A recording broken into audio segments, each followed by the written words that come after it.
I'm Patrick Foley for UK Film Review, and this is my review for Victim No. 6. So this is a thriller, a sort of murder mystery style drama set in New York City in the 1970s, following two friends who decide to go out on a night out one night after work, having already read reports that a serial killer is on the loose. The pair head to a local bar. They find some friends, and one of the pair, Judy, decides to go hang off with the friends they know from elsewhere, whilst Donna decides to sit at the bar on her own. While she's at the bar, she is then approached by a creepy guy named Bruce, who seems to have a dangerous interest in the recent killings, and it's from him she's rescued by the more charming, suave Mark. Mark and Donna hit it off. They decide to have a few drinks and try to get to know each other. Donna seems really into Mark. Mark seems really into Donna, so they decide to take it back to Donna's place. But all along, viewers are left questioning, is there a dark side to one of these guys she's met? And where could this character link to the killings that have been recently happening? So most viewers will probably be able to get a feel of the story from the setup. It's very classic sort of 70s bar culture. You've got sort of stereotypical characters. One guy's really smart and charming and suave. There's the other guy, Bruce, who's creepy and aggressive. Donna and Judy seem like really close friends who just want to go out for a good time, but Donna's got a bit of a hard edge to her. You know, she's a little bit suspicious of these guys. She likes to play hard to get. She seems concerned about the killings, but also eager to live her life, whereas Judy is a little bit more cautious. All the classic kind of thriller tropes are in play, but the way the director turns these on their heads and shows different sides of the characters is really interesting and will leave viewers uncertain of who to believe, what to believe about them, and how the story is going to develop. The story is framed really, really well in a 1970s setting, all down from the design of the sets. The bar feels really retro and a little worn down, even for its time frame. The costume design is really, really awesome as well.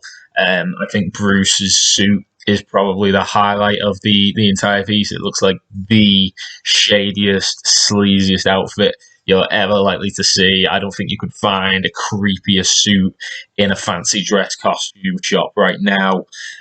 You've got Mark with an incredible mustache, which is very of its time, but just in general, a sort of grottiness, a griminess of the run-down streets of New York City in the 1970s is really clear to see, and it's a real accomplishment to set the film really in its time and frame it from a 1970s perspective, even though it has a lot of comment to make about how sexism and misogyny are still viewed today.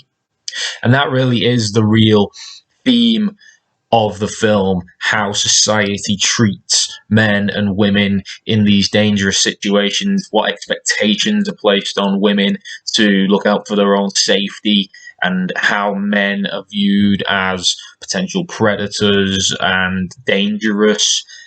Even something really simple like Donna just being sat at the bar on her own, knowing that there's this creep out there.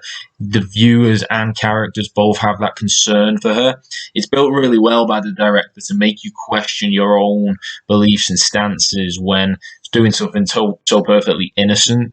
It gives you that concern where it becomes more evident that it may be misplaced or misdirected as to where the danger you're looking at could lie. It's very cleverly done. And whilst there are characters in the film that look like they're based on very predictable stereotypes, the way those characters go on to develop in the plot does turn viewers' expectations on their heads and makes them question exactly what their own beliefs about men's roles and women's roles are. It's by doing this how the director links the film and its story and its setting to modern day views and opinions on feminism and sexism and misogyny, topics that have been covered in other recent films like Promising Young Woman. It gives the film an introspective element that audiences will take away from them even after the credits have rolled. And there are certain elements that I feel would have been better explored once we have actually identified the killer and we find out the motives and what's driving them on this sort of rampage they're committing. Things like that, which just a little bit further exploration would have been welcome. It is a short film, 20-minute runtime, so perhaps a little longer could have been allocated to certain elements like that. When we do meet the killer, they also go on a bit of a monologue about the sort of reasons for everything and the world view. I always picture Syndrome from The Incredibles whenever I see a sort of villainous character monologuing. It's something I can't help doing. It never quite feels quite natural. And I think here, with a film that is so very tightly scripted with really, really good dialogue throughout, this kind of motive spiel just doesn't really click with the rest of what we've seen as viewers. It is necessary, of course, to explain events to the audience, and sometimes these things just are part of filmmaking, but it's just something that sticks out a little bit. It's also a very classic kind of thriller murder conclusion, which, whilst is necessary in a lot of incidences, it is also something that can easily be compared to many other contemporary films that cover similar ground, sometimes in a good way, sometimes in a negative way, if other films have been able to do it better. It's a minor point, but it's something I think that is worth raising. But beyond that, this is a really great film, very engrossing, very engaging. It ticks all the boxes of what you want as a thriller. It will leave audiences on the edge of their seats. It will leave you guessing, wondering which character may be motivated by what. And all in all, just a really solid, accomplished piece that I had a very good time watching and I would highly recommend.